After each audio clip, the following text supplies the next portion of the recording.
What's happening, everybody? Thank you for being here at All Access Live with Kevin Rankin. If you are here anywhere other than YouTube, do me a favor. Go to the link below. Go to youtube.com/all access live, or actually go to youtube.com/@accesskevin. Everything you see there will allow you access to 330 other episodes where you can look at past guests. If you subscribe to the channel, which I highly suggest you do, you will be notified about upcoming guests, which I have so many cool guests coming up. Tomorrow evening at this time, 5 o'clock, I've got Jim Brunberg, a phenomenal singer and songwriter. He's the owner of Mississippi Studios here in Portland, Oregon. He's done so much theatric work, and I think the episode will be fantastic. Next week, Monday, we've got a phenomenal songwriter and drummer, a notorious drummer here in Portland, Oregon, Mike Collins, who's got a new single out with the singer from Porcupine Tree. So we're going to launch that. And then Tuesday at this time, October 8th, we have 2 o'clock special episode in the afternoon with guitar phenom Mike Stern. You know Mike Stern from the days with Miles Davis and Yellow Jackets and Billy Cobham.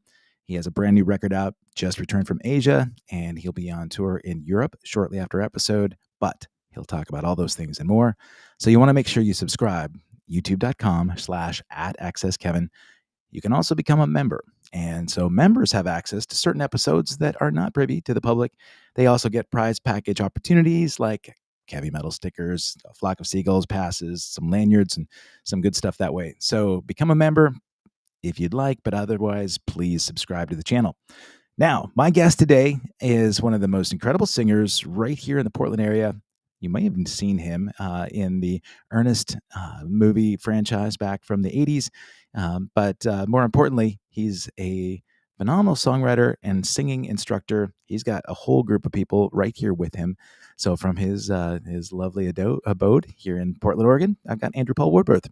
Andrew, how you doing, man? I feel great. Good. Yeah, your face is so lit up and shiny. Yeah, I have to do that to, erase some of the blemishes I have. That's a beautiful thing, man. You gotta overdo it. You're radiant and shiny. I love it. And surrounded by rock and roll icons. Huh? You brought Jagger with you? So 330 episodes you've done? You're 331. Yes, sir. 331. Yeah. Yeah. That means I'm really low on the totem pole here, to be Well, honest. I mean, that is low. Well, you know that I tried to get you 3 years ago. I tried to get you a long time ago. Because I did try to get you earlier, many years ago, you started a thing during the pandemic called Bandemic with some of your buddies, Yes. right? And so that we were all sitting at home trying to figure out what to do with ourselves since we weren't out doing our gigs. And you assembled a group of dudes that changed a little bit over time, right? Each gathering was a little bit different, but yeah, Dirk was consistently involved. Phil was consistently involved, right, Phil? Or did you come later on in that? He came later.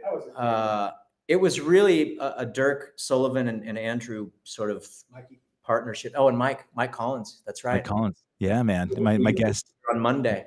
Yes, sir. who you forgot to mention is probably one of the most hilarious dudes in town too. He is definitely a Put funny that on funny his guy. resume. I try to make sure that I didn't load up all of his attributes, Yeah, with our little intro, but now you mentioned it, I so didn't mean to screw it up for you. Yeah.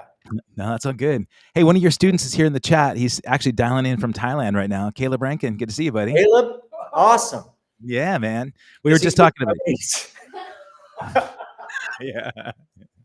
Hey, Caleb, why don't you talk about your geography here? No, that's all right. We'll talk about real estate and all that kind of stuff. Glad you're doing well. Yes, sir. What a Yes, sweet sir. kid. What a sweet kid. He is a phenomenal kid, but he, like I said to you before the intro, you had done some training with him. He was a new singer, right? He was a drummer forever, and everybody said, "Of course, you're a drummer. Your dad's a drummer." So he had a love for hip hop, and so he wanted to develop his vocal skills, and he went to you. And he said you inspired the hell out of him. He has a brand new record out everywhere on all the platforms under capital K. That's his moniker. And he says You know he what, owes. that is why I do it. It's that connection, and it makes me feel good to hear that. That is, I remember him well. He was at my old house, and I think he'd been working with Kevin Hahn, correct? And Yep. he was so determined. He had such a very specific vision for himself that I recall was pretty unique. Yeah, and I would imagine that vision changed some over time, but Yeah. so that brings up a good point. I mean, you've been a vocal coach and instructor for a long time, and I know so many people. I just had lunch with Jeff Buhner. He talked about you working with him, and I love Buhner. Yeah. the same kind of thing, right? He was not a vocalist. He was a bass player and in the rock and roll scene forever, but he had an interest and an ambition to get out in front of band, and he wanted to go to the best guy that could be. I mean, I think I know some vocal instructors that I've seen have one sort of path that is the only way to go, and they'll teach you to sing a certain way. But I've seen you coach so many different people in different styles that you've got a different approach. And so how do you do that? How do you take somebody that's never sang before and help them find their true voice? Well, I think Buhner, I mean, he has a really good voice. A lot of people don't think that they're singers, and they open their mouths, and all of a sudden this cool sound comes out. I mean, James Ingram. Do you know who James Ingram is? Yeah, of course. He was a piano player for Ray Charles, I believe, or something like that. And Quincy Jones said, "No, you're a singer." And he goes, "Nah."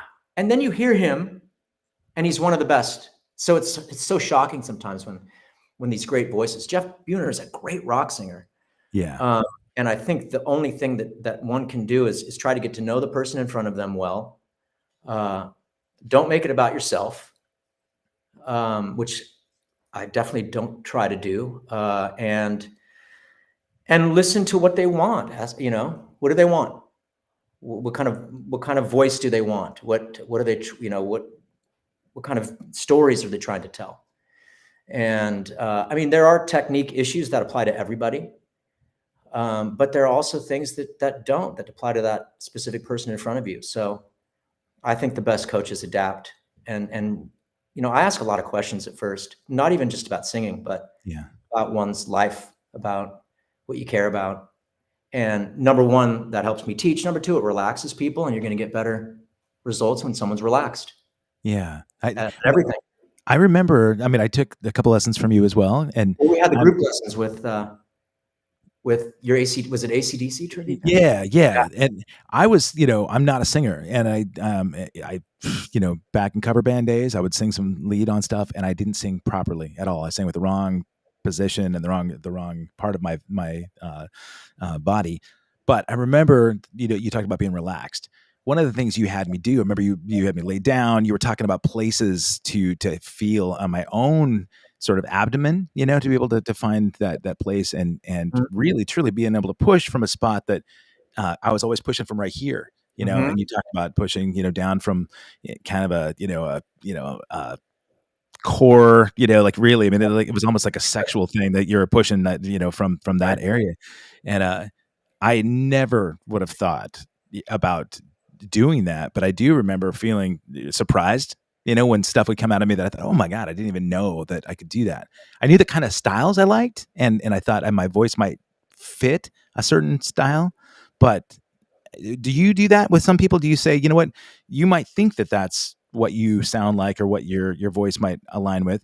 But as a professional, I kind of hear you being this way and kind of Yeah, point actually, yes. Specifically, there's he singer who does a lot of the tribute bands who yeah, was losing his voice, and was, I mean, he's good at it, but he was forcing it in this one way.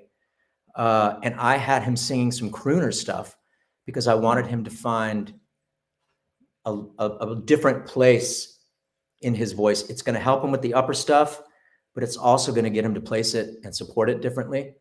So yeah, I heard him in a different way, despite what he was focused on. And sure. I think he appreciated that a lot. Have you continued to sing at all? Do you still think about those things? Do you still do any singing in the groups you're in? Nope. I mean, the only band I'm playing with is A Flock of Seagulls now, really. And I just, the things that I would do would be gang vocals, unison stuff. And I opt not to because I notice 4 people singing unison parts is almost, invariably bad. It just is going, not 4 people, the intonation with 4 different people that haven't sang together forever is it in a unison line is not going to work very well, Is So that an all year round gig for you? it is. Yeah. I'm on the road all the time. It's All the amazing. time. Yeah. Yeah. I What mean, venues does Flock of Seagulls play?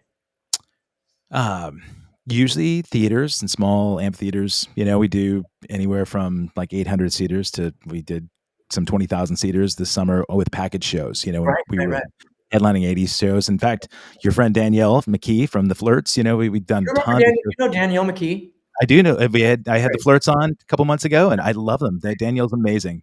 She's adorable, and I haven't yeah. seen her in so long. My gosh. Yeah, she's amazing. But we, the 80s band packages, we would go out with several bands, and it's nice because you could fill up a huge shed, with that. And, but, so with that being said, I mean, there's an opportunity to sing there, and I would rather not do it in that environment. You love respect those guys, though, huh? What's that, buddy? You have a real brotherhood with those people in that band at this point, correct? Yeah, it's been an amazing. Dude, I count my blessings, man. It's an amazing experience. I've been all over the world with them, for the last decade. So I knock on wood, man. It keeps going. Do you contribute to any new songs that they write now? Do they continue to put out original stuff? Yeah, there's a new single, a new video that just came out called "Some Dreams." People, if you're watching this, guys, you can go to YouTube, check it out. It's there's a new record coming out this year, and the new video is cool. We shot it live in the live footage from it in Leeds and Chester, right by Liverpool, which is where Mike, our singer, lives most of the year. It's cool. Yeah, man, it's great. Yeah, but this is not about me, and I'm curious. I just said I need to do a show and interview you because I have so many more questions now, but I realize that that's probably not appropriate. Right. Well, but I mean, honestly, influence-wise, I shared this a little bit earlier. Camera was a single that you came out with just before the pandemic, and that was about the time that I was doing lessons with you too. I had no idea about that song. It's an incredible song. Oh, thank you. The video blew my mind. It moved me, and that is so classic. My friend Stacy was just here. She did the makeup for me because she's a makeup artist in Los Angeles. Because I lived in LA for so long. You did. So my close ties are there, and I was like, wow. I mean, and this was just a couple of days ago. I haven't thought about that song or that video in a while. And I go, yeah, I could have been prettier, I think. Well, no, it was. Don't you think? Wasn't it right? It was right. Yeah. I mean, I put my eyebrows way up there. She goes, I don't do drag very well. Yeah. But you do actually, man. But it was a powerful video. It was an intense video. There was a lot of emotion there. And that's one thing I know about you and your voice. I've known you for a long time, at least long enough to be able to see you do everything across the board. I talked about your instruction, and we talked a little bit about coaching with youth. Watching you do Jesus Christ Superstar, unbelievable. Did you see that? I watched video on YouTube. Oh, yeah, right. I didn't get to see live. So the span of that, we've done Monsters of Rock together, where you've done like Pearl Jam and Right. Like grungy type stuff. Yeah. I've seen you do, like you mentioned, crooner stuff. I've seen you really branch in that direction. So how about like influences? And when you were starting out, I know you were a child actor, so we'll get to that. But how about influences early on? Who are the guys that really inspired you musically? I'm definitely a combination of, I think you go through a lot of voices. I'm sure you do that as a drummer, right? You're an amalgamation of so many different influences that you inevitably become unique. But Michael Jackson. I mean, right off the bat, and James Ingram, I mentioned before, I was an R&B guy, and I just wasn't, I was Rush. I did love Geddy Lee. Really? Absolutely. Yep. Big time. Okay. In fact, I auditioned for Tommy, the Road Show in Seattle when I was like 11. Wow. And I sang Twilight Zone from 2112. Okay. And I got this part in Tommy, but then my parents wouldn't let me do it because I guess he gets touched under the sheets and they wouldn't. I'm like, well, why'd you let me audition for it? Yeah. I mean, but so yeah, him and then Pearl Jam and then Live and then Jeff Buckley. So it runs the gamut. I don't know how much shaped my voice or that I was drawn to it because I was able to do those things. I think practicing, I think Michael Jackson gave me the trills and the higher register and the massing really in the face a lot. And then Eddie Vedder is a deeper resonance. And sure. I mean, he's such a deceptive voice though, because he can really hit high notes, but some people don't understand how high he can get. When Vedder does that, doesn't he use a little bit of the Buckley sort of register that when he does the high falsetto stuff? Well, he certainly does when he does falsetto, but I'm even talking about his mixed, like powerful, and he gets like crazy rasp. You know that song Blood? Yeah. Oh yeah, man. Like what? I don't know how he's doing that in his nose, because rasp is really a nasal cavity thing. Is he a studied vocalist? He studied with the same guy I studied with. Oh, really? Okay. Yeah. A guy named Ron Anderson. When I was signed to Sony Records in '95, I'm like, oh, getting two-guitar rock, I'm getting tired. I was 25, your voice is still sort of developing. And they sent me to Ron Anderson, and Ron had taught Eddie Vedder, and he taught Chris Cornell. He taught Axl Rose. He taught the big superstars after that. He taught Adele and Adam Levine and Alicia Keys. And actually Rob Dacre was here one day, and he told me that Miles Kennedy was a student of his as well. And then informed me that Ron had died like a few months before. And it just kind of shook me up because everybody went to him. Yeah. Well, you turned me on to his app, and that was the thing. I loved the app. It was great because all the warm-up exercises were things that you work on. You had that technique, and then they stopped supporting the app after he passed away, which is a real drag. Yeah. I've been looking for that app ever since. It's a great Michael Jackson warm-up you can check out. You've got those now? On YouTube. Okay. Michael Jackson warm-up. It blows my mind.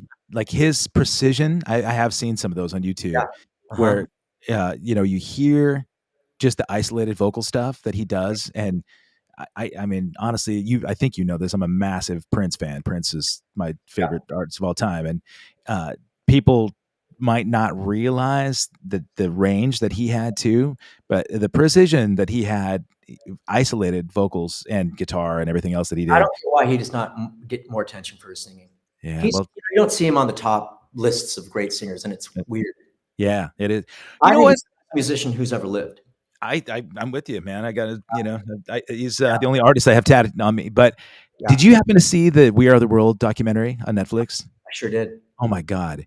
Yeah. So everything about that, I thought about you and about my vocalist friends during that, because first of all, I had no clue that Lionel Richie was a huge pivotal part of assembling that entire thing, right? Mm-hmm. But when he had to babysit that many artists overnight in that crazy studio and to see the different ranges of personalities, right? I mean, the things that surprised me, Huey Lewis at the end coming in and just being a ringer at the very end was super cool. And he had the same R&B influence that you talked about having. But, like Stevie Wonder kind of going off the rails a little bit, helping Bob Dylan. Yeah. Yeah. Well, and wanting to change all the parts, after Quincy Jones is just rolling his eyes, but that African chant thing in it. And that's when Merle Haggard said, nope. Yeah, he did. He bolted. That's right. Yeah. And Al Jarreau was all drunk. Oh, that was so drag. Yeah. I mean, you get that, and it was all part of the LA Music Awards, right? So that was the thing. They were all there for that. Prince didn't I even think want to it be in was the probably studio. the Grammys, because the LA Music Awards are not a big Oh, deal. Because I okay. won Wait, yeah. once, and it was, you know who I worked with, and who was there at the LA Music Awards, which was kind of a fiasco, was Jeff Pilson. I did a demo with Jeff Pilson once. Did you? Jeff was a guest on the show, man. He was He one of my favorite. recorded my band. Great guy, Amazing. super And, nice. when Jeff came on the show and we talked Yeah. about all the artists he had worked with, Mhm. because I had Mickey Thomas on right after him, and Mickey blew my mind. He's one of those guys, and I was going to get to that about as we age, how our voices change and how some guys, I mean, it's a muscle, right? So you can work at keeping that there, but we've seen so many major artists that once they get to a certain age, no matter how much they work at it, that part goes away, the range goes away, right? Because your voice dropped. Mickey Thomas was 74 and still hitting all the notes on key. I mean, in the same register that they were doing back in the day. Blew my I mind. don't know who that is. And Mickey I'll check. Thomas, Starship, Find New Way Okay. Back, and Jane, and Oh, it was that that guy. guy. Yes, yeah, yeah. And Elvin Bishop Well, Band. He's the one who fooled around, fell in love. That's him. God, So that is interesting, because then you think about, is it because that range is so specifically high that it's easier to maintain it because it's in a spot that takes pressure off of your throat where you're not doing that could such a be. chesty thing. I don't know. I don't know Yeah. his voice well enough. But we were talking Pilsen. Pilsen just did a record with him. He's worked with everybody. Yeah, it's amazing. Yeah. In the chat, Caleb brings up Bieber because a lot of guys would dog Bieber for being the pretty boy. He's But awesome. Caleb said, I've always looked up to Bieber and how he can switch from full voice to falsetto with so much power and accuracy live. So, I tell my students all the time, he is great. yeah. He's great. I don't know why there's so much auto-tune on him on recordings, even live. Yeah. I don't get it. He doesn't need it. Well, is it because it's needed, or is it because that's the style of new pop music? Because the sound it's so overtly used that's the sound now. I know, but he became a star before that sound was prevalent. Right. I guess he's just going with the times. That could I think be. Billie Eilish talked about that on the David Letterman interview. She's another one I think is just awesome. I think Taylor Swift is awesome. I don't get the backlash on her either. I think she's a great singer. I don't, kidding me? I mean, honestly, most of that stuff is envy. Musicians that dug her, like she's laughing all the way to the bank. She writes her material. She shows up in Nashville and holds her own, right? And I've had songwriters on that talked about her. She came into town and didn't try to push her way around, didn't try to buy her way into anything. She brought her songs and worked with professional musicians and became what she is without, any, having to sleep her way to the top or anything like that. I think kudos to her, man. I think there's a maturity there that is very unique. Yeah, for You sure. have to be pretty mature to go into that situation you're describing with Ca- confidence. I mean, with these artists in mind, Caleb's asking in the chat. He said, "What's your impression of modern pop artists? Their skill versus in the '90s and the 2000s? Do you think they shifted or evolved?" I was thinking about this. I think they've evolved, and I'm trying to figure out if auto-tune is good for that or bad for that. Because what auto-tune and perfecting a performance is actually raising the bar. If you hear Justin Bieber singing perfectly, then you're going to sort of demand that of yourself in a way. Sure. But is it not human enough? I'm stuck in there. I don't know. I don't think it's fair for me to be the voice on that, but I think we're always probably getting better in certain ways. I don't know that means in songwriting we're getting better, but probably talent-wise we're always pushing and advancing. Hopefully, I don't know if you can get better than Freddie Mercury, and that's a or Michael Jackson. Okay, those things in mind. One person that I've met, I'm fascinated by, Mark Martell, the guy that they used, in the Freddie the Queen documentary. Yeah. So he was discovered on YouTube, right? He sang his auditions for the movie, and it's uncanny to me how he has the inflections and even the facial. You can see that to get that sound, he's got to change everything about the movement of his mouth and his positioning. Does he have a bigger upper bite too? He does. Not as big as Freddie, but it is the similar thing. Yeah. But There's this like bass. tribute artists, like when you see guys like Kelly Hansen, the guy who's singing for Foreigner, right? He was Mhm. rock singer for Hurricane. He came on the scene singing for Foreigner with Pilsen. He's great. Um, Amazing. I mean, he sounds like Lou Gramm used to, And and he's an people get older up. guy, right? Yeah, well, now he is. He's our age, a little bit older than us, but Okay. but I mean, he's not Lou Gramm's age, but he somehow retained that exact same sound that Lou had. And people dog Foreigner for being a tribute act because there's not one original member in the band. But when you can sound just like, if you got Lou Gramm, I mean, I've seen Lou, we played shows with him. He's not there anymore. He can't hit the notes, And so Been through a lot.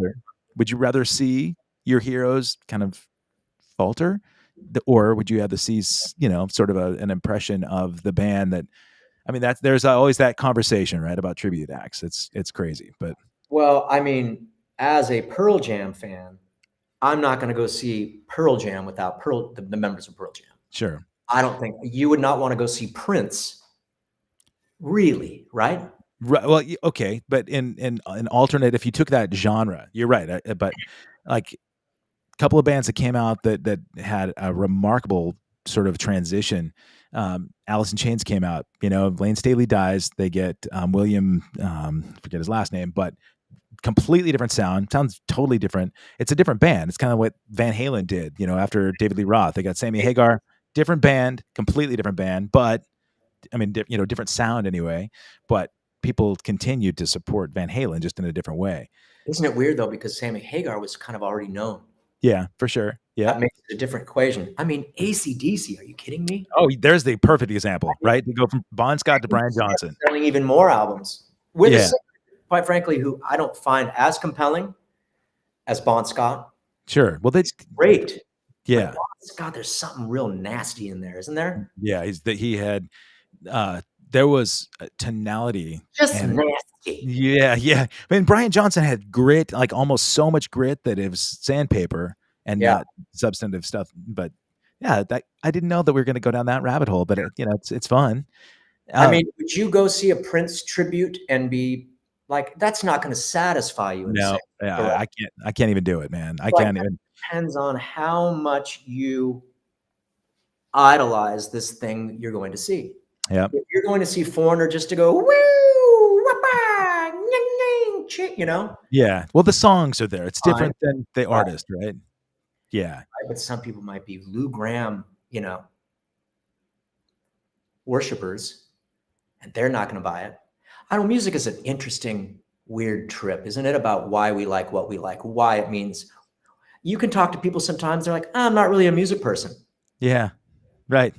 I know we can't understand it, right? But then you talk about music therapy.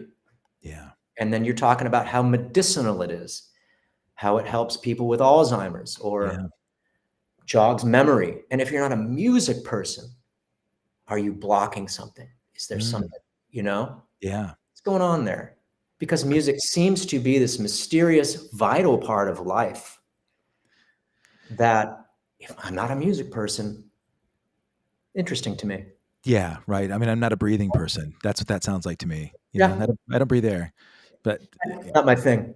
I don't really enjoy. I'm not necessarily a water consumer or liquid.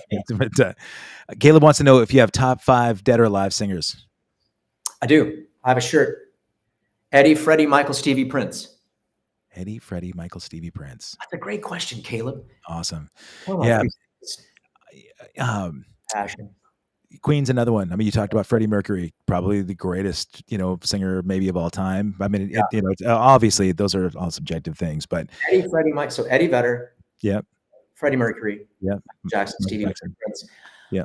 I'm more of a fan of Stevie's voice than I am of his songs per se, except for songs in the key of life, which I think is great. The other da da da da da da da. I didn't quite get. Yeah. Yeah. There were some clunkers in there. Lover. Nice. Yeah. Name or da da da. Name that tune. Da da da. I just called. Oh, of course. Yes. I didn't love that, but God, was it Was it overplayed? Is that why you didn't like it, or is it because you just didn't resonate with it when it came out? It might even be in the production. There's some hokey sounds in there. Okay, yeah, Uh, maybe it's just I don't know that the melody is special enough. yeah. For you, right? But it's probably one of the most recognizable, even though I didn't pick out those notes. But if you look at his top selling singles, I'm sure Yeah. it's. I asked Mickey Thomas about "We Built the City," right? It's the song that people dog them the most on. It's just such a cheesy tune, and he talked about the origination of that. The They came to him. Why can't Desmond Child came to him and brought him that song, and it was a funk tune, a much different song than that. And he's actually talked about don't. The bass part was kind of like Sledgehammer from Peter Gabriel, completely different tune, and he said it was killer. Yeah, And that Sledgehammer. yep. But he said it evolved, and they made it a single that was actually more palatable for that genre, that time, and How does that melody work over that beat though, right? yeah. But you gotta go. We built this city. Yeah. Right. Hey, there's your next Bandemic mashup right there. Actually, there you go. Hard pass. See, you know what though? If you get his story, if you get the story behind it, then you maybe understand or appreciate it a little bit more. But I would love to talk to that guy and sing and just listen, watch him warm up, because the voice is so high. Yeah. And I'd love to just investigate where his sweet spot is, what's easy for him, because it's probably not hard for him to do that, right? I like, just like we're doing here. I asked him. I said, like, "Fooled Around and Fell in Love," one of my favorite songs from the '70s, a beautiful song. And I said, "Would you mind? Would you indulge me, man?" And just off the cuff, a cappella. And he said, "Yeah, sure." And he just did it right here on the show. And he's sang it thousands of times, right? It's something that he just doesn't have to think about. But there's no effort there. And was it the same key? You're pretty sure it was the same register? I didn't match it up, but that song's not as high as the stuff that he was doing with Starship. Still up there. Yeah, yeah. Also, the fool, it's a tricky vowel. Yeah, because it's a closed vowel, and so it's got to be easy. You can't sing foo full voice unless it's pretty easy for you in that range. Yeah, I like that you went right there, though. Kayla was asking about your best personal performance. Do you remember the show that just rocked your world, that you can say, okay, if I never played another show again, that was the one that did it for me? Yeah, Elephant Ride was the first band I was in, and that was the band that we were produced by John Paul Jones from Led Zeppelin, and so we got to live with him, and we went on tour with a woman named Beth Hart. You know Beth Hart? Of course, man. She's amazing. Yeah. And she was coming up, and I remember seeing her in Minneapolis, our first show, and there were probably 12 people there, but she's walking around screaming a blues song in people's faces. And we're all like, oh, fuck. Oh, wow. Do we have to go on now? But we came off of that tour back, and it was sparsely attended in all these places. And she was great. We ended up doing Ecstasy next year together. It was great. Did that help?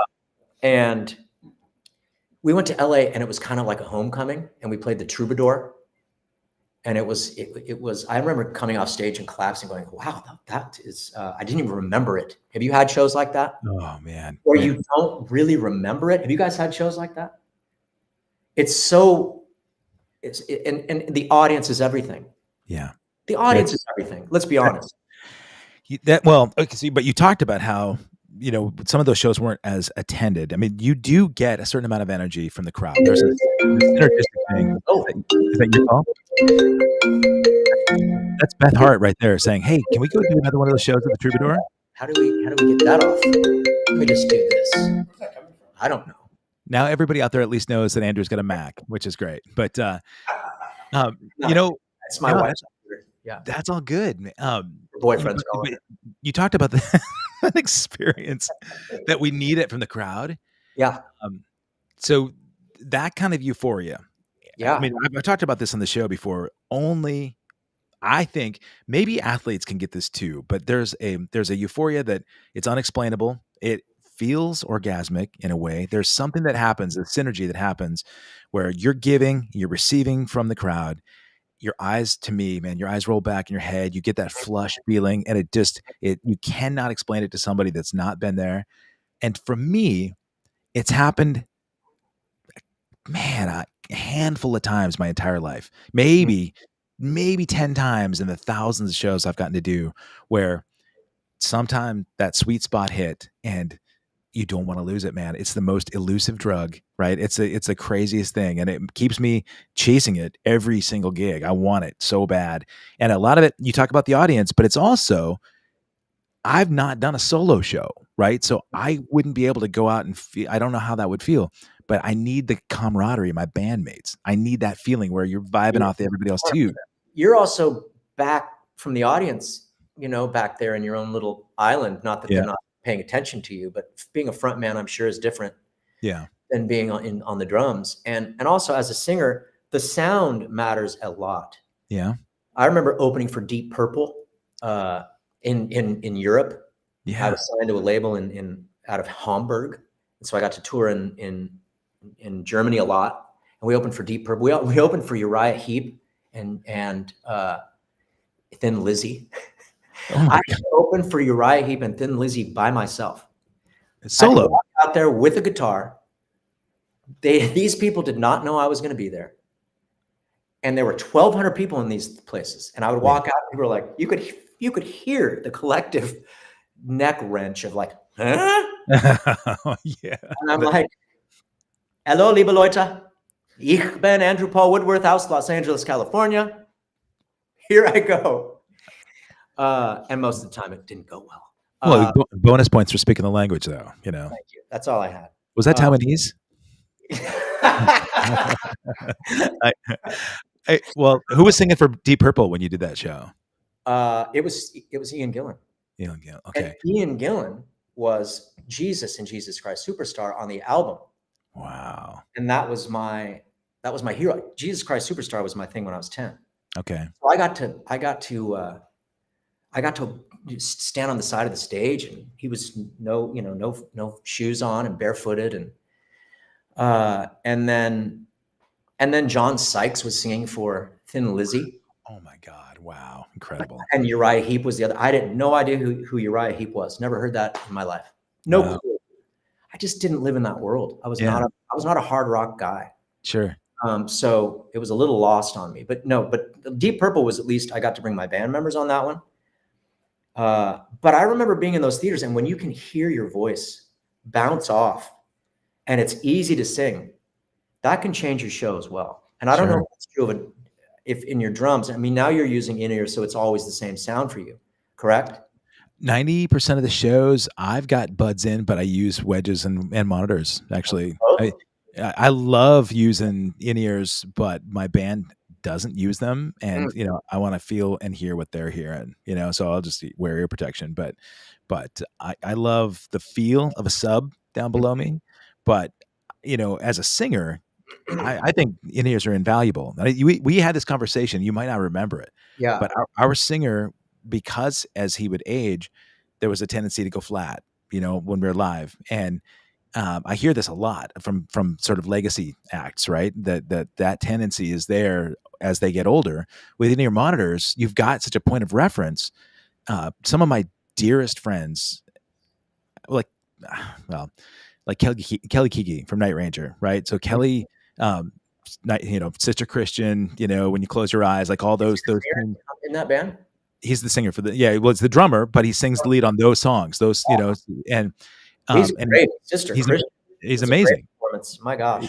Yeah. No, I mean, he's an incredible singer, and the same thing was happening to him. So he started using hearing aids with in-ear, sort of, he started, and I hope it's okay that I tell this, but he's now like, they pipe in his performance, not just him hearing himself, but there's a reference note there so that he can match that.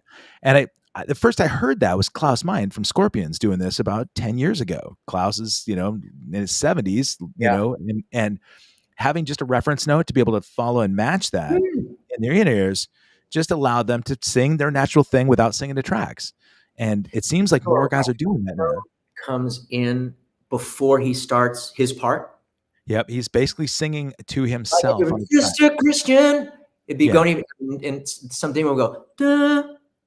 Yeah. Right before he starts. It might even be him singing to his track, you know, so that he can hear the track, but it's not up front, but he can hear it so he can sing to his own track. Christian. Yeah. Sorry, Kelly. I hope I didn't just divulge. That's not pumped out. He's not, because I know a lot of performers will sing to their own voice live for sure. Right. Yeah. No, bands, these guys, I mean, they're really proud of being able to sing this stuff without tracks live, you know, without, you know, people hearing backing tracks. And I hate to be the storyteller on this, but like Mark Shulman, when he was playing with Pink, I watched Pink and these shows, it blew my mind. I could not believe her performance. And I asked him, all right, man, how much of this thing is on tracks? The show itself, the production was so huge. She's upside down, flipping, doing her theatrics, and she's being dipped into water. And he said, not one bit. He said, the only thing that we have in all of our reference stuff is a click, because everything, all the visual stuff behind us is sequenced. So it has to be in time, but no backing vocals, no like lead stuff. Yeah, it's all live. And that floors me. I mean, to me, then you go, all right, there's a level, there's an echelon that they got to, that I just props to him, you know. So she's a badass. She is a badass guy, right? Yeah. Yeah.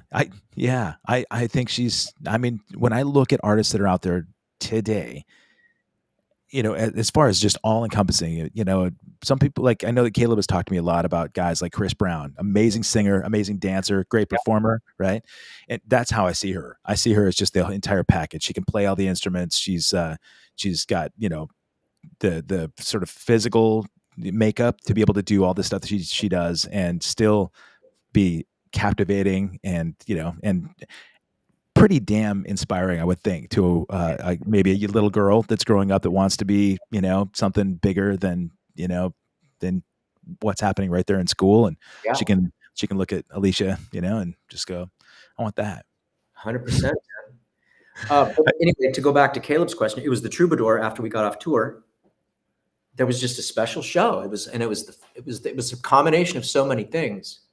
Of the sound being great, the Troubadours, I'm sure you've played there, is a great venue. It's not too big. Been there, but yeah. And the sound was great, and it was just, it was, I don't know, it was special. Yeah. But fortunately, I've had some great moments with like that. I mean, even playing this summer.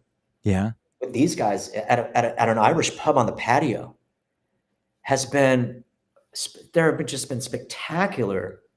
And for me now at this age, it's really not an ego trip as much as it might have used to be. I definitely, as a young person, was playing a character, and I thought a lot about myself. And I'm glad I'm in a space now that's way more authentic, and it's really about having people around me who I love to play with, and my family are there a lot of the times. Now I have 2 little boys who it's a crapshoot whether they're going to make it through a show or not, because they're 2 and 4. Yeah. They get freaked out, but is it the crowd or just being around a lot of people? Boys, seeing daddy, not having access to daddy probably is. Sure. Yeah. Because I'm very much accessible to them. I'm very much a pushover and give them what they want. Yeah. Well, I mean, kids deserve to be spoiled, right? I mean, I kiss their heads every day and tear up every day. Yeah. So when we were working together before, when I first got to see you on the scene, you were doing a wide variety of music. Mm-hmm. You weren't a dad. You weren't a tethered, like a family guy. You were a singer, songwriter, performer, artist. Mm-hmm. At what point? I mean, your relationship developed into marriage and partnership. At that point, did you see a shift in your focus? Because you talked about performance being less about you now. Mm-hmm. So that was the big change for you, like once fatherhood happened. Yes, 100%. And I think you've got to be a little bit odd if that doesn't affect you like that. Right. The first breath. And and just the heart explosion of it, Yeah. you know? And I don't know what it is about me that makes it so powerful and all encompassing. And maybe it's partly my age. Even I was 50 when my first kid was born. Wow. So I'm an older, dad to young kids. Sure. So I definitely see time differently. And I was just, it's weird that we can tell the difference between 20 minutes and a half hour. Right. Today I was like, okay, Luke has been down for about 20 minutes. It wasn't a half hour, but I can't remember what they did when they walked. Sure. What age Yeah. were they when they walked? Yeah. When did this word? It's hard to remember that stuff, but I don't know why we can remember 20 minutes over a half hour. Is that weird to you? It's a weird difference of feeling. 20 minutes is a very different feeling than a half hour. Only when it comes to that sort of important thing, right. I think, before children, it didn't matter so much. Maybe there's remarkable point. That time is so different. You had kids right at the point of the pandemic. I mean, really, this is the point. So you raised children. Yeah, that's amazing. Right so when it started. Yeah. And so then Dirk came over. He said, "Dude, I got these songs, and would you write to them?" And I hadn't really done anything like that since my very first band. It's been me and cowboy chords for 4 or 5 albums. And so it was a great challenge for me to write songs over a chord progression. My mind would not go. I don't even know that chord. Sure. But that adventure, that melodic adventure, was a great challenge for me. And I had to reshape some instincts. And then, of course, lyrically, it was family. I've never wept during a recording session until this one. You're talking about this one, the alma mater recording? Yeah. Family, man. We were recording it, and I'll start to cry right now. I don't know. I'm such a sap. It happens. It happens. Embarrassing. It's embarrassing if you don't have children, right? People don't understand it, but once you have kids, I feel like going on a grand apology tour to all the people I gave shit to. You can't go out right now because you can't leave your kid for 2 nights. Right. I'm going for 3 nights, and I don't. Part of me is like, do I really want to go? Right. 3 nights with my kids. I'm like, who have I become? And you know who I've become? A better person. Yeah. I mean, you find purpose in a different place. Yeah. It's for sure. I think this may be a natural place to bring this in. You mentioned the recording of the record, and I discovered Alma Mater after running into Dirk Sullivan at 5 Star Guitars about 6-7 months ago. I was a late bloomer. He was leaving, I was going in, and we talked. We hadn't caught up in a long time, and he told me about this record. I grabbed it, went on a road trip, listened to it the entire trip. Wow. And I was floored. That's now cool. We both know thousands of musicians, and every time one of our friends comes to us and says, "Hey, I have this new record," and it's not good, you have to find all the ways to tell that friend, "Oh, I really love the packaging," or something like that. And I just couldn't believe the compositions were so good, and it was so warm. It just felt like a hug, man. And And the beat. That's what we kept telling Greg. Greg was Williams. He produced it for us, and he's just so awesome. And our whole thing was warm and behind the beat, Greg. Nice. Warm and behind the beat. Yeah. Well, I promised a little bit of live music, and the fact that your ensemble has been waiting patiently in the wings there while we talk about this. What do you think? What do you think about introducing some of this and having people that are hearing about it? The aforementioned Dirk is here, the famous Dirk, who we can all agree knows him is the sweetest person on the planet. Amen. So I know that you might feel the same way when you get older. Also, the hang is pretty important. It's way more important than anything else. Yeah. So I found very hangable people. Yeah. And my very good friend Phil Hyun is playing with us. He's a multi-instrumentalist, plays everything. Okay. And as a part of this journey that I'm on, and one of my students, who is also Phil's daughter, is going to be here, is singing with us. Beautiful. So it's Her name? really a culmination of a lot of. What's her name? Oh, What's her Ruby. name? Ruby. Yeah, I was getting there, man. Excellent. I So it's just a treat to get to, play music with not only Ruby's also a friend. I mean, Ruby went to the Berklee School of Music recently as a vocalist in Boston. She's no joke. Yeah, right. And so that family is very talented. And I'm just lucky that they'll slum it with me. Are you lucky? Because I Yeah. talk about luck. I talk about luck a lot on this show, and Mhm. my personal feeling it has changed over time. Over the last few years, I feel like fortune might be a better term that I like to use. Luck would kind of insinuate that you didn't do anything to deserve it, and just roll the dice and things happen. But you're one of those people that has paved the way through tons of perseverance and blood, sweat, and tears. Lots of, the 10,000 hours plus that you've put into dedicating time to your craft. Yeah, but I'm lucky to be the kind of person who will do that. Not everyone has that personality. Sure. I was Well, born with that personality. okay. So there's the roll of the dice. I get it. I think everything's luck. Yeah. Honest to God, I think. Luck favors the prepared. Huh? Luck favors the Yeah, prepared. but you can't prepare unless you're a certain type of person, or you have certain circumstances that you allow you to. I didn't choose my parents, and I didn't choose where I was brought up. Mm-hmm. Where were you brought up? Lake Oswego. This is it. That's home for you. And then I moved to La Jolla my last 2 years of high school. Okay. Graduated from La Jolla High School. And you've got a musical family. I know your cousin and your uncle. Harrison is my cousin. Brian Harrison is my cousin. Yeah. Their sister Linda is a flutist. Flautist. No, it's not actually. Oh, it's It's not. actually a flautist. And my Aunt Bev is a protest singer in New York. She's now 80 something. Wow. Yeah. Pretty cool.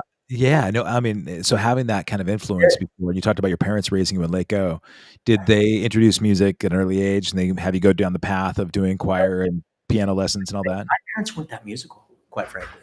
My dad wasn't. My mom was a singer, but kind of eschewed that and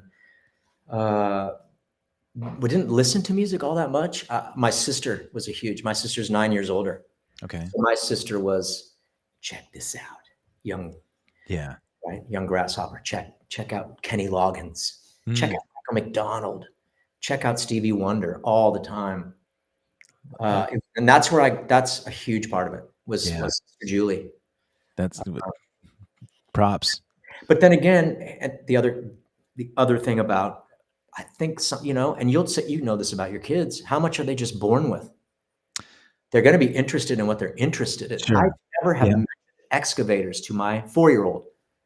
I wouldn't push excavators on him. Sure. He can't get enough of excavators. But you can introduce though. Yeah. Oh, he has plenty. But I didn't.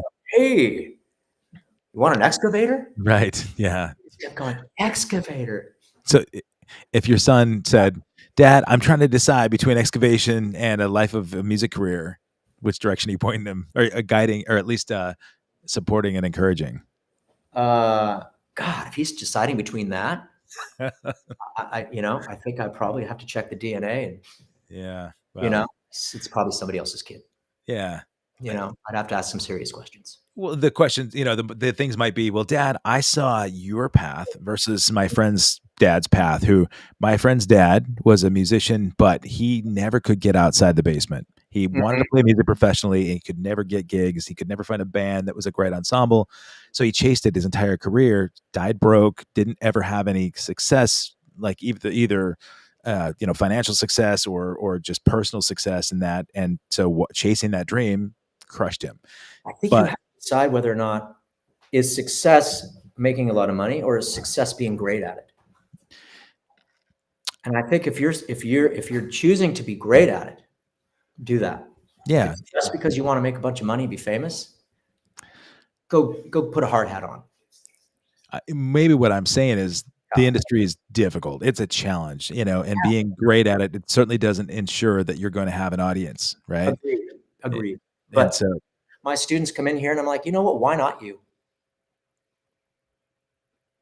If you don't do it, you don't make it, you don't make it. yeah, Why not you? What sure. if somebody said, Brad Pitt, don't quit college. Don't get in your car and drive from Indiana. Don't do it, bud. Yeah, What if somebody told Eddie Vedder to stick to his security job? sure. Don't go to Seattle. I mean, so many stories of people just doing it. Yeah. Why not you? That's what I think. I think So- hope, belief is, even if it doesn't work, can teach you to be great at other things. You bet. You know? Love it. I mean, I was trying to be a rock star and saw this mountaintop over here, but I'm on this other one and I really love it. But I don't Yeah. think I wouldn't be there if I wasn't trying to climb that one. As you were an actor, as a child, I mean, do you feel like it helped? Oh, for sure. Yeah, just being on stage, essentially. Be comfortable. I think every kid should have an acting class. Sure. I think it's good for you to just be comfortable in your own skin, or at least fake it. Yeah. It's comfortable standing in front of people that much. You know? You Yeah. have to sort of fake it Absolutely. in a way. Yeah. What I'm going to do right now. I will. Yeah. So we can get back to the acting thing in a second, but I do want to hear you play some music. I think people are going to be blown away when they get to hear this group. I'm waiting. Yeah. So you're bringing Phil and Ruby and Dirk Sullivan in. Ruby and Dirk. I'm going to take myself off camera. And what is it that we're going to be hearing? We'll do a couple and then we'll get back into it. How do you feel about this? I love it. What are we going to hear? Fading Moon is a song about being an older dad and about that thing I talked about, which is the crazy notion of time moving, fast and slow simultaneously. I love it. I All gotta- right, guys. We'll Share about this song really quick. Sorry. The interesting thing about this song is when my mom was dying, she was in hospice care. I was going in and playing guitar for her a lot, and I discovered this riff while I was in there with her. And I remember at one point I kind of started playing the riff, and I kind of found the notes and everything, and I was like, oh, "That's pretty cool, isn't it?" And she obviously didn't say anything. But Sucks, Dirk. no. It's actually really beautiful because then I brought it to Andrew and showed it to him. He's like, I hear something. I want to make it. It was in the studio, yeah, Yeah. So with Greg Williams. yeah. Anyway, it's a cool tune, and it's really hard to play, so forgive me. But here we go. Right. Rock and roll. love it.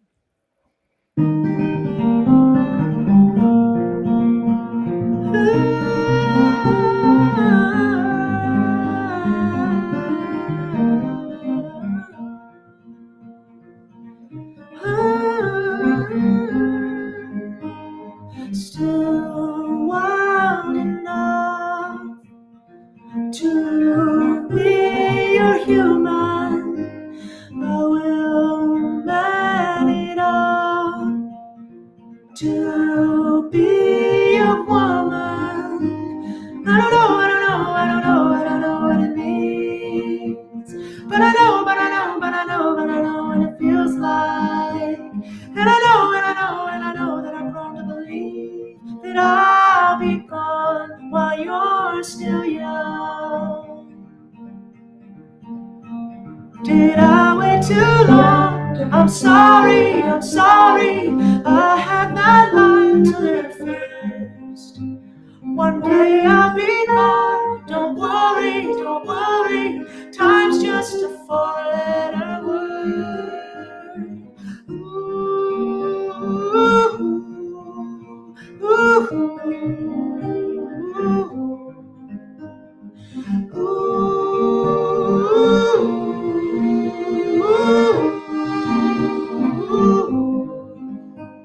I don't know what it means. But I know what it looks like. And I know that I'm going to believe that I'll be gone while you're still young.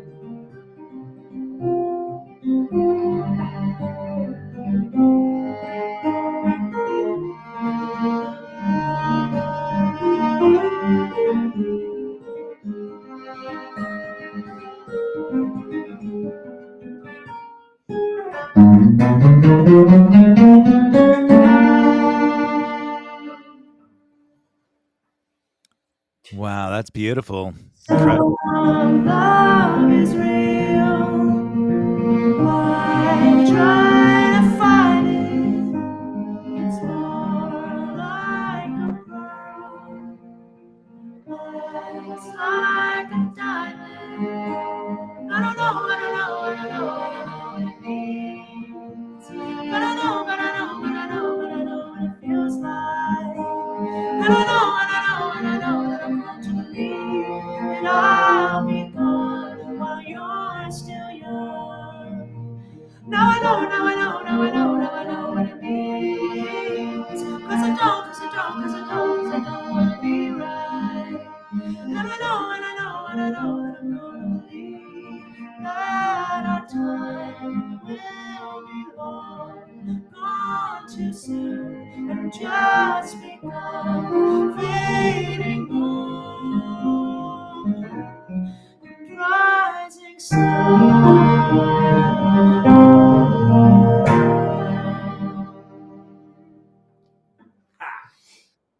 Sir, very nice, very nice. When you wrote that, did you have this lineup in mind? The guitar, the fiddle, the violin. When you wrote this, No, I had no idea what it was. It's funny when you was just kind of a riff, right? And Yeah. so through, he said immediately started singing these melodies over the top of it. He had it, and then it took a little bit of woodshedding to kind of figure out how to finish the song. But especially for a 3-minute song, you really need to be careful with how you pace everything. And it turned out great. You killed it. well, thanks. And it's amazing what happens when you write songs that, aren't the poor little itty bitty shitty me songs. Yeah. When you were 25, 26. And I'm not trying to be clever. I'm not trying to write bumper sticker, lyrics as much. Sure. And then I start crying when I do them. So Yeah. this father has just been really, really a shot in the arm for me. And not that every song we've done is daddy songs, but those ones have just been, and I'll write, different daddy songs along the way. And I'm sure what that's like, that journey of what you go through as they get older. And I'm just learning how to do it. What a gift. I mean, really, I know, like, Dirk, you as a father, it's a massive transformational shift. And Phil, how great that you can be right here experiencing this with Ruby, like how It's awesome. It was awesome playing with Ruby. Yeah, what a fortunate thing we have right here. How lucky do I feel to have you guys here? Thank you for having us, man. You're gonna do we get to hear an alma mater as well? Another Yeah, we'll do one more called Family Man. Oh, beautiful. And this was the one I couldn't get through recording. So hopefully I'll get through it right now. Yeah, well, crying is encouraged. Profanity and crying, it's all good. Okay, great. I'll do both.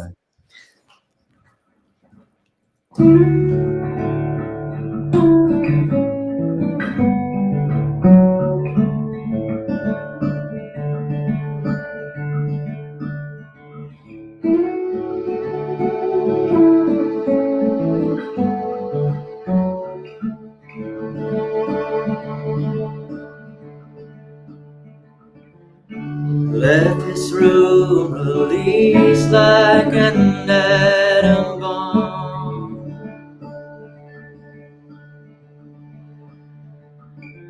'Cause I won't move if it means you'll stay asleep in my arms. You fit around this shell like a tourniquet.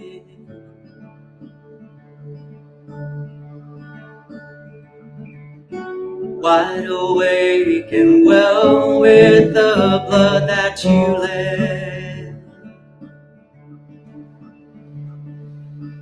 I love that you're the thing that's happening to me. Another giant in my galaxy.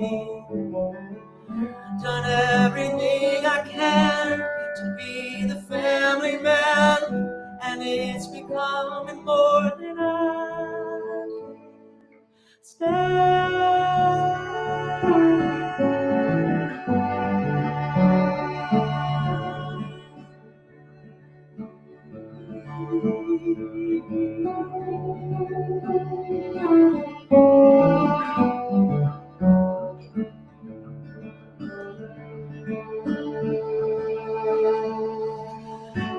how I held my past tightly in my hand.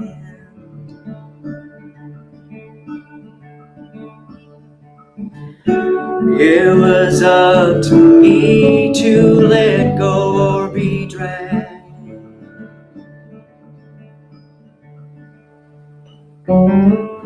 I love that you're the one, and now the time has come to separate the bullets from the gun. It never was the plan to be the family man, and it's becoming more than I can stand. Swore that I was done with love, wasn't fooling anyone, feasting on my flesh and blood, and I don't want to recover. I hope I don't recover. Don't let me recover from this.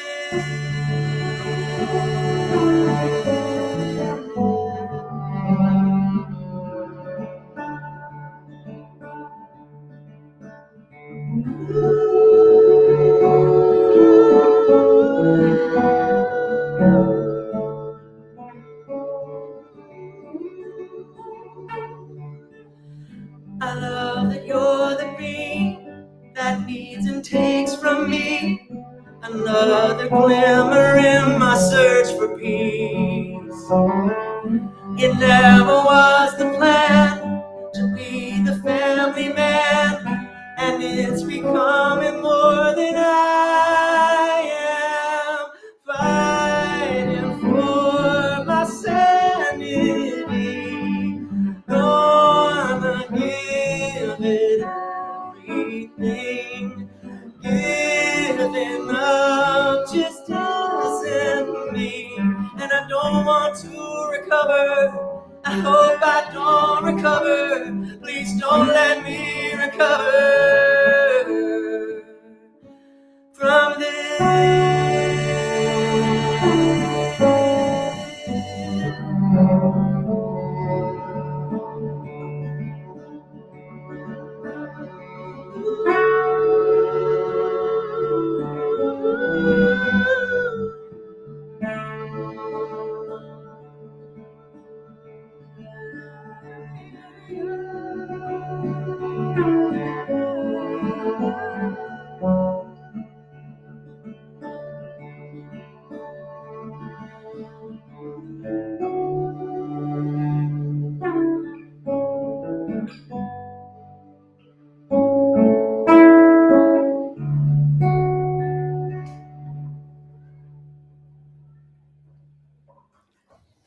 Nice work. Good work. Yeah, absolutely beautiful. Wow. Oh, geez. That was something else, you guys. I'm so grateful. That's beautiful. That I can't imagine when you wrote that song, that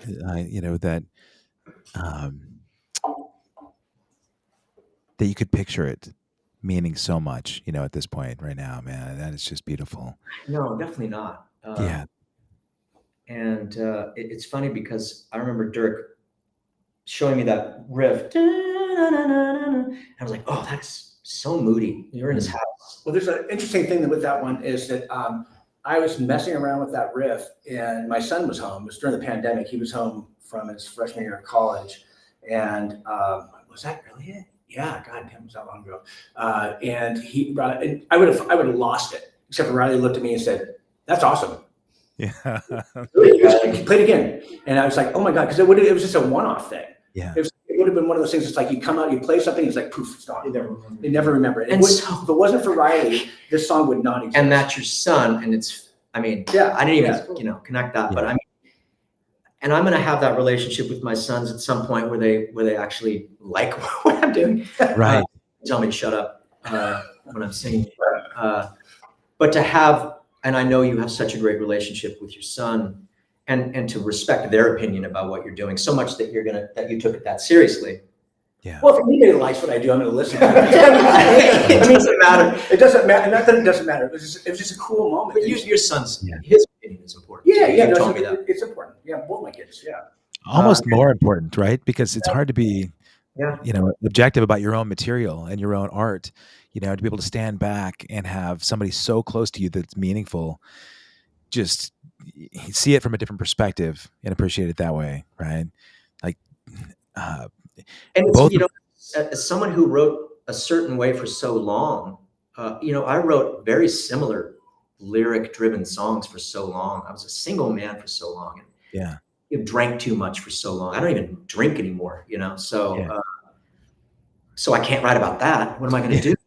But- What am I going to do? What am I going to write about when I feel grateful for my life? right. Yeah. Well, the country songs are out the door now. I'm going to be a real artist if I'm not, punching myself in the face. And so that's a great lesson too in trusting that what you're feeling is enough Yeah. for other people to get.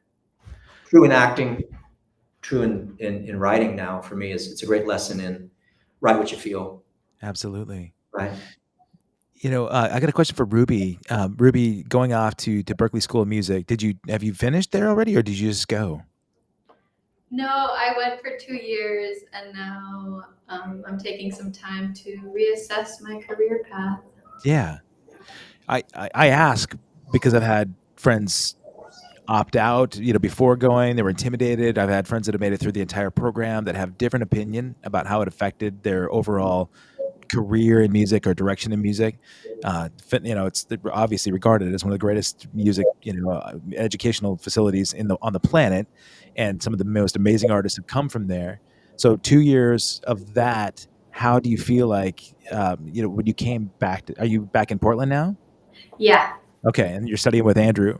So that experience of 2 years education, and you came back to Portland, do you feel like it sort of established a foundation that you can use as a launching pad for you musically?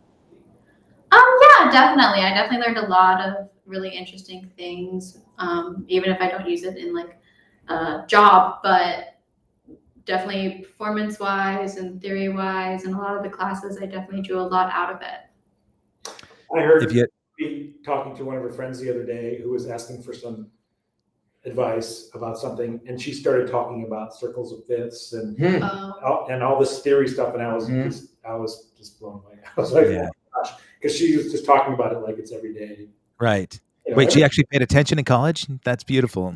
Well, I understand. I've had a couple students sort of go, and I've had 7 students go, but I've had a couple come back who have said, if you know performing music is going to be your thing, that place is the best. Yeah. Not just performing music, but also just music as your life. Yeah, if you know that you want to be a performer or a music engineer, or if you want to go into music education, or as long as you have I want to do this in music, perfect for you. Sure. Yeah. But I'll tell you now, you don't hear it specifically when she's doing harmony. Ruby is one of the most pure voices, and I've told her this. She doesn't need to sing a fancy song to make it sound great. It's the tone of her voice that I'm so jealous of, because it's so rich, the natural vibrato of it. She really was born with a great, great gift. She's very, very, very smart, very musical. So whether she goes into it or just gets to do it as a hobby, she'll probably always sing, I'm guessing. Yeah. Her dad, and it's in their family, the brothers. But she can apply all those things, and the confidence that she's gotten from being on stage and from knowing so much about something, being an expert in something. I think she's going to find what she wants to do, and she's going to be awesome at it. No doubt. That's beautiful. Ruby, do you think, if you had other friends that came to you maybe a couple of years younger and they said, music is my thing, I'm not quite sure what I want to do in the industry, would you suggest they go to Berklee, or maybe start local and head that way after maybe an undergrad degree? I mean, I think if they definitely know that they want to do music, maybe they just don't know what branch of music they want to do, I would definitely recommend Berklee. If they don't necessarily know if they want to do music in general, I would say definitely explore, but it's a very small college and it's very specialized in music. So if you know you want to do music, definitely go there. It's a great school for that. Okay, that's there's the sound endorsement. I appreciate that. Is there any way you can switch back to the camera so we can see you? Oh yeah, I'm just down in the little corner here. I just wanted to make sure that while you guys were up there, yeah, I was in there. I was hiding because there are 4 of you, and there's lots of great real estate there in the room. We got Mick back there overlooking Phil. And, you know what, Kevin? Can I just make a comment? You're a very good interviewer. I'm ADD, but I always try to bring it back around. It's a good flow. You got a good flow. You're very smart. You ask good questions. You go down the rabbit hole, and it's just, you're very good. I appreciate you saying that. I see Tina Emmett's here in the chat. I see, and she says, "Great interview and music. Love the conversation." That's what this is. I mean, the whole reason I wanted to do this, I wanted to do this during the pandemic because, if we were backstage playing a show at the Aladdin and we were in the green room right now, these are the kind of conversations we'd have, right? Yeah. You get past the superficial and we get to know a little bit about Phil and Ruby and maybe talk to Dirk about, stuff outside business and how things affected them, the pandemic or life in general. And so I wanted real conversation amongst our peers. And it started with bands that we were touring with. And I found just people in general so fascinating that my cup is filled when I do this. Even when we're out on tour, I try to do this stuff backstage now, just because if you don't get to know those people beyond that 15 minutes before you go on stage, then you miss out on the magic. Do you listen to other podcasts? Tons. Do you like the Dak Shepard podcast? He's wonderful. I have. The Smartless podcast. Smartless is great. Yep. I used to listen to the WTF, Mark Maron a lot. And I listened to Fresh Air, Terry Gross, love her. But Smartless is great because the banter between, Jason and Will and It's really, and Will. Do you though think that they don't interview well? They don't interview musicians well. They interview actors really, really, really well. Yeah, I just feel like they don't go there. They don't know how to interview musicians, but with actors, I love their interviews with God. Henry Winkler one had me crying. Oh, he's the best. It was just like, John Goodman and they're lovable is what they are, right? They are. The best musician interview I've ever heard them do, and a friend of mine turned me on to the podcast, was Darius Rucker. And it was so funny that they interviewed Darius Rucker. Those guys did. Yeah, they did. And he was a great interview. He just had, Mark Maron I liked a lot. He's self-deprecating but he gets giddy when he has attractive female guests. Then he goes down. He crushes on him, and it's annoying. His wife died. He's so funny. He was in love with, and his wife died. Right? It was tragic. Yep. Yeah, he's gone through a lot of tragedy in his time, but his podcast has been around forever, But how about you guys? I mean, like Ruby as an influence, like who do you listen to right now that you feel like is a strong influence vocally? Oh God. Like if I went to your playlist right now, who would I listen to? Yeba. I love Yeba. Mm-hmm. She's great. Her vocal control is insane. I don't know. Do you know Yeba? I don't. Oh God, you gotta listen to My Mind. It's a live performance. It'll drop your jaw. Yeah. I mean, it's insane. It's one of the best live performances I've ever seen. Really? Ever. Yeba, My Mind. Okay, I'll definitely grab that one. And who was the last person, Ruby, that you saw live that just blew your mind? Oh God, live? I don't know. Andrew, you? I saw you last. Pretty good. Yeah, I appreciate it. That's not fair. Live. Who did I see? Billie Eilish. I saw Billie Eilish. She was amazing. Oh, she did. It was amazing. There's another I love her. woman who went to Berkeley, and she's from Iceland. Her name is Leve. Oh. She's that throwback sort of sound, right? Yeah, like Cocktail. Uh-huh. She's really good. Yeah. Leve? Okay, all right, Leve and Yeba. I've got both of those. What's the last concert you went to? I can tell you a band that hooked me beyond it's ridiculous, and all my friends are disgusted by my fanaticism. But you and I have talked about like Cornell before. You know, I was a massive Cornell fan, and I'd heard this band '98 when Miles Kennedy introduced me to him. He was out touring with this band from Canada. I went and saw them a few years ago, and now every time I get an opportunity to travel, like I flew to Toronto to see him. I took Caleb to go see him in Denver. What do they call them? Big Wreck. Big Red. Big Wreck, yeah. Yeah, like Ian Thornley, I think is one of the greatest guitarists on the planet. Mike Collins turned me on to those guys. Yeah, unreal, man. I'm a giddy little teenage boy when I hear that band, and their music makes me cry, and the composition's amazing. Ian Thornley, you know, he looks like Audioslave era Cornell, sounds so much like a combination of Cornell and Jeff Buckley. Wow. It's crazy, man. And they've evolved in their sound over time, but they keep putting out new material, and because they do, and it changes all the time, I'm just constantly filled with good stuff. So, He's also a wicked great guitar player.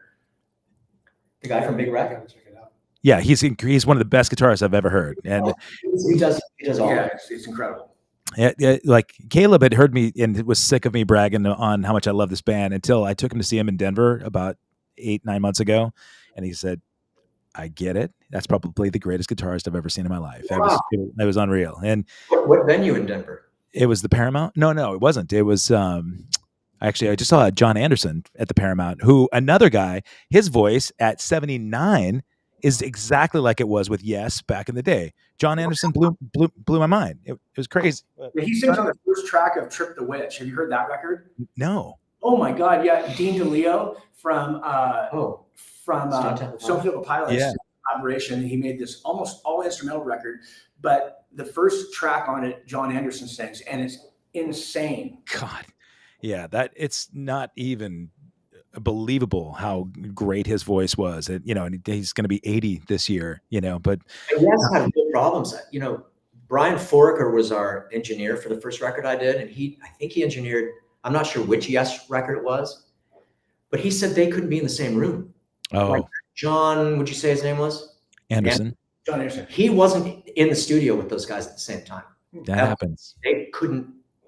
Weird. Can you imagine being in a Yeah, band they like can that? still make music together. Yeah, well, at that point, do you look at it as this is our financial decision, you know, and it's a business decision? I mean, Totally. yeah, Play is because of the interaction I get with yeah. You know, with these guys together on stage, it's really fun to watch. Yeah, well, it's about the hang. I mean, it really is. It's got to feel warm and great. And I don't have to make my living doing it, thank God. And Yeah. and it could be about that. You know, it's just about the interaction and it's powerful. Do you get to play a show in town anytime soon that we can come see? You know what? I yearn to. I think there was a time when Mr. Dirk Sullivan called me and said, you know, I'm kind of thinking about just something different, and I might consider having a drummer on it. I miss playing so much. I've got a big stack of snare drums right there that haven't been touched in years because I haven't played in town. And Is Flock of Seagulls going to come to town here? no, I doubt it. I mean, really, that we the closest we played, we had a Salem gig a year and a half ago, I think, and got a Seattle show at the end of this month, actually October 26th in Everett, and but you know, it's crazy. I mean, we've been all over the world, like from Philippines to tons of Europe stuff and Mexico, and we got a Canadian tour all next month from tip to tip. We're doing every province except for Nunavut, and we go from Victoria to Nova Scotia, and the next day we play Hawaii. So Are you tired of it? no, Touring? are you kidding me, man? I am so grateful. Easy. I mean, I have fatigue. My eyes have permanent. I have permanent jet lag, which means I never acclimate to the time, you know. But I'm not kidding you. I'll be 54 this month, and every day I wake up to do my gratitude list, and I list that I get to do exactly what I dreamed about doing from the time I was 15 years old. And I mean, I honestly, I don't even want to think about the day that I can't step on stage anymore and play drums, you know. for some reason, this band keeps going, and I'm so grateful for it. I don't know how old you are, Ruby, but we have a whole generation of people that come to the shows because they discover the band through Grand Theft Auto, Vice City, the game, and Really? Transformers, and La La Land. I mean, the band keeps getting a resurgence. The new Grand Theft Auto that's coming out this year, it's going to be the biggest game release in history, and features a song that Flock released in 1984 or 83, sorry. So 41 years later, and it's going to be features like the main song of the game. So we're going to have a whole new generation of people discover the band, and I'm so grateful, man. I'm telling you, I'm like, I love playing so much, and you can not give me more gigs and have me not be happy. I mean, last year we played a lot. We did like, I don't know, 120 shows, and I was on the road like 300 days last year. 300 days? Yeah. 300 days? It was like up until the tour season last year, it was crazy. This year we'll probably do 85 shows, which means maybe 200 days on the road, and I live out of a suitcase, and I'm grateful for it. It's beautiful, man. People out, do you have a person in your life who comes out with you sometimes, or? Nope, I'm single. You Yeah. are? Okay. Yeah.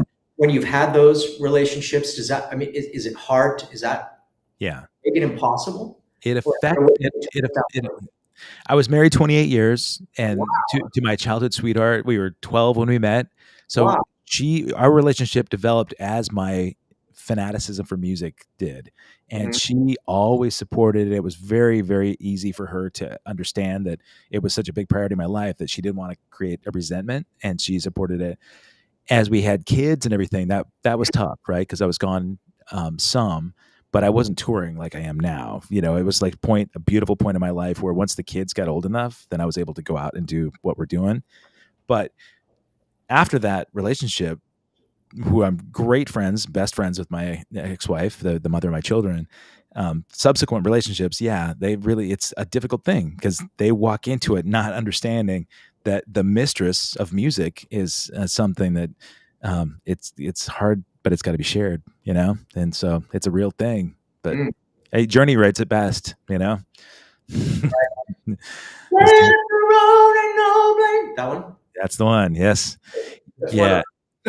That's one of them. Yeah. It's a tough thing when you go through those moments and the playlist comes on with Journey tunes. You're like, all right, dude, how did you know? Come on, man. How did you know? I feel like you're really good, Andrew, at pulling all the questions out of me.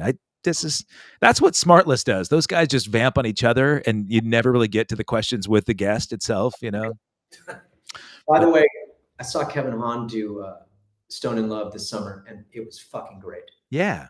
He sang the shit out of it. He does, man. I mean, before Kevin Hahn had Stone in Love, when I first moved to Portland in 1994, Merrill Hale, his drummer, one of my best friends on the planet, he went to school with Kevin Hahn, and he said, "Oh, you got to meet Journey Boy. You got to meet this guy." He's like, that's what he called him, and yeah, he was a massive Neil Schon fan because Kevin's a great guitarist, right? Oh, yeah. And it was way before he was singing Journey tunes. He was just playing Neil Schon stuff, and now he's been the singer for Stone in Love for going on 15 years probably, and doing great, huge tribute shows. And that was the other point I was thinking about with Journey going out. Steve Perry is one of the most incredible singers, pure singers, right? And Journey carried on with some formative members with Arnel Pineda, right, as the singer. And if people go out to see that band, they're like, "Oh my gosh, it sounds so much like Journey." Dean Castronovo sings way more like Steve Perry than Arnel Pineda, right? Version of Dead or Alive kills me. It just kills me. Well, that guy had some problems. I watched some YouTube stuff on that singer. He's awesome, but man, he had a weird show, or maybe he's getting old or something, but he caught a lot of shit. It's unfortunate because you have one bad night. Great. And now there's cameras everywhere. That's a bummer about any of this stuff. How do you maintain it on tour too? Yeah. If you're not spot on, and because who is 100%? And if you're in your shoot, something's not right, and you're it's a brutal beast. It is a brutal beast. I mean, like maybe that's one thing that Ruby, as you're looking at aspirations of musical career, and you think, okay, well, you don't think about singing in your 60s or 70s, right? You know, like I know a million rock singers that have said that. Like John Bon Jovi's famous for that. He said, if I had known I'd be singing these songs in my 60s, I wouldn't have written like, you know, Living on a Prayer in that register. You know, I just wouldn't have done it, you know. But Yeah, that's a great documentary about him. yeah, phenomenal. Huh? He's a great example of somebody who, you know, he's studied, he's intelligent, you know, he's sort of taken his platform and done something outside of music in a really beautiful, positive way, you know, and he doesn't, and he took himself out of the light, right? He said, my voice couldn't do it anymore, took a couple years off, I had surgery and wasn't sure if it's just, you know, a possibility, but he too gets panned pretty hard for not hitting the notes that he was able to do years ago, you know? So what do? You can't walk away from your passion, right? I find myself listening to Eddie Vedder going, oh, he kind of skipped that bridge. He did it to recently. Corduroy. They broke it down and he sang the bridge, you know, different melody lower. Not even an octave, it was just different. Like, oh, I wanted that bridge. Because you know what? I'm glad you bring that up. When I was listening to Alma Mater stuff, the bridge is, I feel like, the most valuable part of a tune. In hearing those songs with a gorgeous bridge, I hear bands that don't do them anymore. They don't write them. Like, how do you feel about them, Dirk? How do you feel about a bridge? Where's that coming from? A bridge? This is the year the bridge died. I don't know. I think it's a setup, right? It sets the rest of the song up. It is quite important. It doesn't always have to be there, but when you're fortunate enough to work with somebody who can really put great lyrics together, and musically the bridge, that would be you.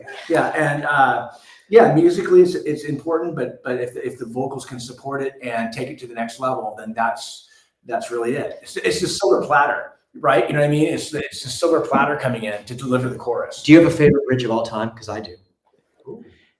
Well, you mentioned Miles Kennedy. There are a couple of Mayfield 4 songs that had bridges. Oh, you know what, man? I will tell you right now, Haunted from Big Wreck. Yeah, there's a bridge that he does that I cannot listen to it and not break down in tears. It kills me, man. It's so perfect. Song Haunted. Yeah. My favorite bridge of all time. Yeah. Off the Wall, Michael Jackson. Oh, nice. Yeah. Bridge, sick. Nice. Yeah. So fucking good. Do you know the band Y&T? You know the rock band one? You gotta get it, yeah.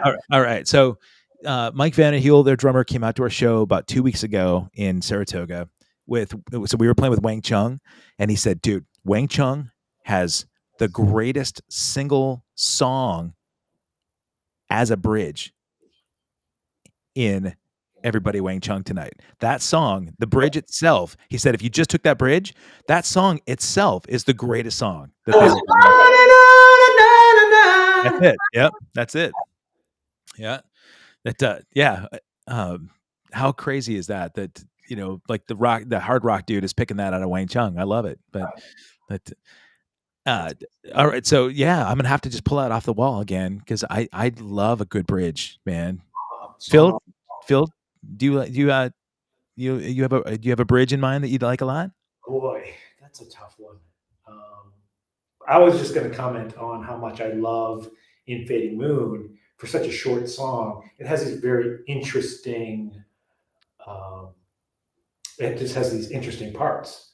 The break in the middle with the dum dum dum dum dum dum dum. Very intricate. Yeah. Very cool. The ending is very, you know, it's a short song, but it's packed full of interesting musical.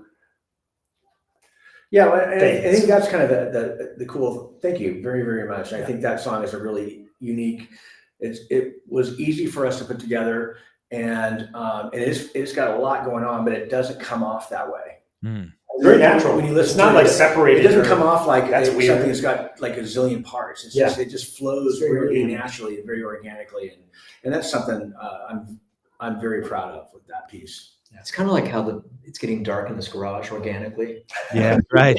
But the Christmas lights just they amplify it that much more. So, well, you know what? I'm actually going to put you guys on the spot for a second. I know that you didn't plan on this, but rather than try and summarize the conversation we had, would you be up for just off the cuff, just playing something that that maybe you guys have played before, that might be a great way to bring this to a culmination. You want to try doing Lost Life? I mean, yeah. Okay, Oh, Lost I listened to that one. Okay, you got that one? While you prepare that one, here, let's do this, because a lot of the episodes we talked about luck and fortune. I have a fortune cookie I'm going to pull out, and this is going to be your guys' fortune, right? So Fade out on us doing this? all right, so we're going to break this apart. So what fortune you are allowed? Okay, guys. Oh, geez, this is dumb. Reading your fortune out loud will bring you good luck. All right, so that was a fail, but perhaps we'll just do. We'll just say as we sign off. I'm going to take myself off camera. Is this another alma mater song? You're gonna do? Okay. Yeah.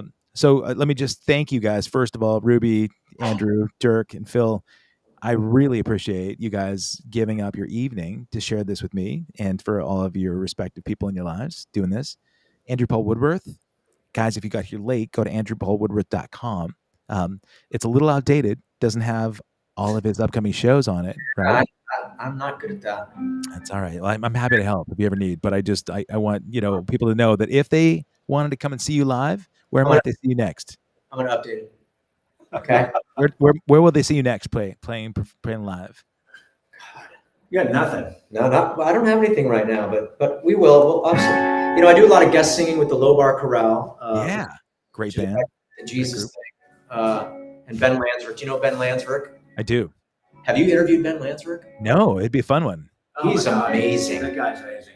And Jim Brunberg I've sung with him many times. Have you? Well, so yeah, guys, if you're watching this and you got here late, I have Jim Brunberg on the show tomorrow at 5 o'clock. Love it. The album he put out, the one before this one, I had to message him personally to just say, dude, that was good, great. He's so smart. Such a smart writer. Great melodies. He's a great lyricist. I love him. And a great hang. I love the guy. It's but we'll be playing some shows probably in the winter, and I'll update the site. Okay, yeah. So people go to andrewpaulwoodworth.com, and you can probably follow him on all the socials. Make sure you get that. Dirk Sullivan, you may have seen. I got Mike Stern on next week. I'm excited about that. I'm excited about that. It's incredible. I just saw a couple of little clips of his Rick Beato video, which I can't wait to watch the full interview. So yeah, phenomenal. So yes, next week, your dear friend Mike Collins. Anything you want to say about Mike Collins before we have him on Monday? We wish he was here. I wish he was here, but I need him to stop calling my mom. Yeah, it's too much. Yeah, man. Boy, your mom gets a lot of calls, doesn't she? It's by him. Yeah. So, all right. Well, we got Ruby, Andrew Paul Woodworth, Dirk Sullivan, and Phil. Thank you guys so much for being here. They're going to lead us out with which song? It's called Lost Life. Lost Life. There we go. Alma mater, ladies and gentlemen. Andrew wrote the lyrics about the song jokingly about Greg Williams. So do you know Greg? I do very well. Yeah. Ask him about carrot cake. Yeah. And next time you see him, ask him about carrot cake. Okay. About what? Carrot cake. Yeah. He is so great. He is, absolutely. He'll be. We haven't done this one, so we haven't done it. Yeah. So perfect way to end the show. I love it.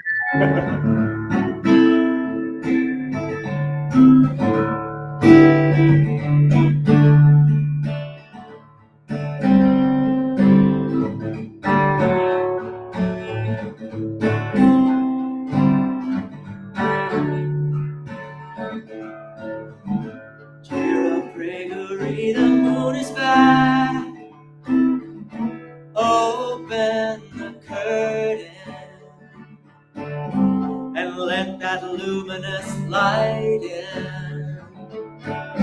You've been away for too long. It's not like you had a heart attack, and even with this partially torn meniscus, you're able-bodied and strong. You're not the only one who feels this anhedonia. It feels like it's been forever since you've been right.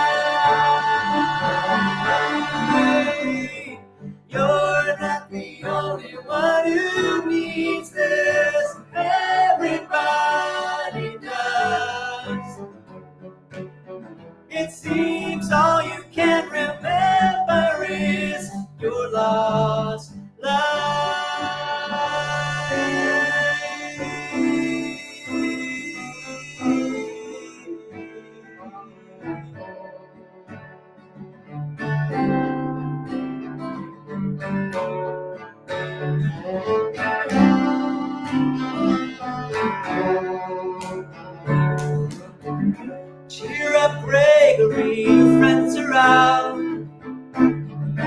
No, don't be nervous. Your own community circus, they're warming up on the line. You're not the only one who feels this anhedonia.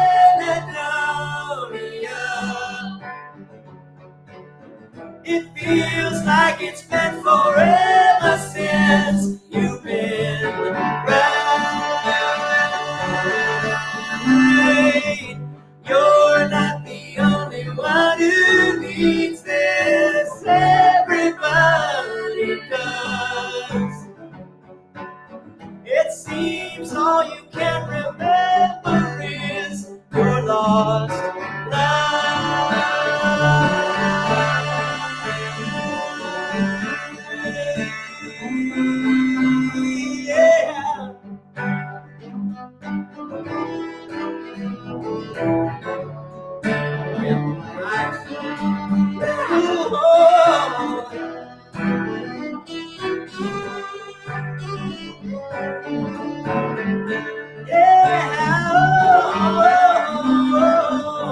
You're not the only one who feels this anhedonia. Oh, it feels like it's been forever since you've been right. You're not the only one who needs this. Everybody does. Oh, it seems all you can remember is your lost